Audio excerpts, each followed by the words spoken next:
There are a few things more certain in New York City than death, taxes, and Randy Mastro filing a lawsuit against this administration. So we look forward to vigorously defend our city's position in court. New York City Mayor Zohran Mamdani's controversial pied-à-terre tax on second homes, it's in limbo after a state judge temporarily blocked its rollout and the city appealed that ruling. Welcome back to the States. I'm Greg Bishop. The Center Square contributor Chris Wade reports the ruling issued this week by State Supreme Court Judge Wayne Ozzie. It ordered the city to take down a public list of 900,000 plus homes that could be hit with the new tax on homes worth more than $5 million.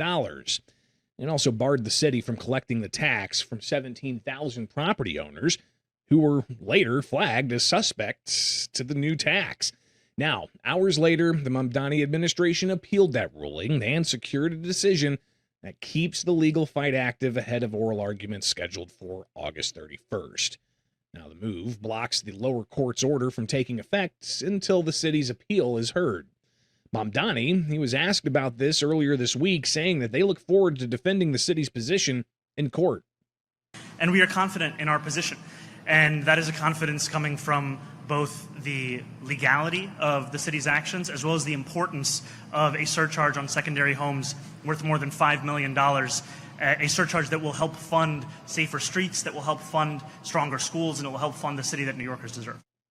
Now, the lawsuit was filed Monday by several New York City residents, Simon Headley, Rachel O'Brien, and Carmine Morano, who alleged in the complaint that the city wrongly flagged their primary residences as subject to the tax.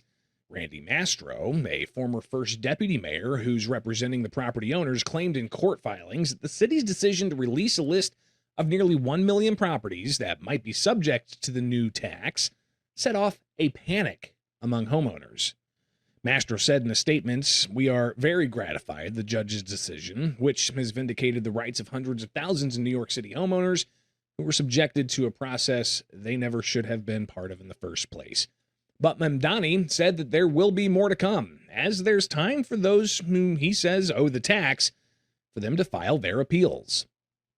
We always know that with any new tax, there are more questions than there are answers, and we're looking to make sure that every New Yorker that is potentially affected, again, we're talking about 17,000 homeowners out of a city of 8.5 million, have all the information that they need, and we've extended the deadline for them to appeal to the Department of Finance to September 18th. Again, if they do not appeal by that point, they can still appeal to the Tax Commission by March of 2027. Now, the new tax calls for charging eligible property owners a 4% surcharge on 1 to 3 family second homes valued over $5 million and on co-ops and condos valued at $1 million. The Mamdani administration estimates the levy will drum up more than $500 million a year for the city to help plug gaps in the budget and fund the mayor's agenda.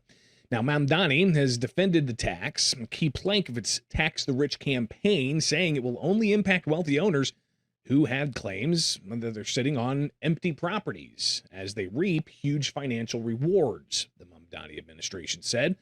And they're looking to hold these individuals accountable to that new tax.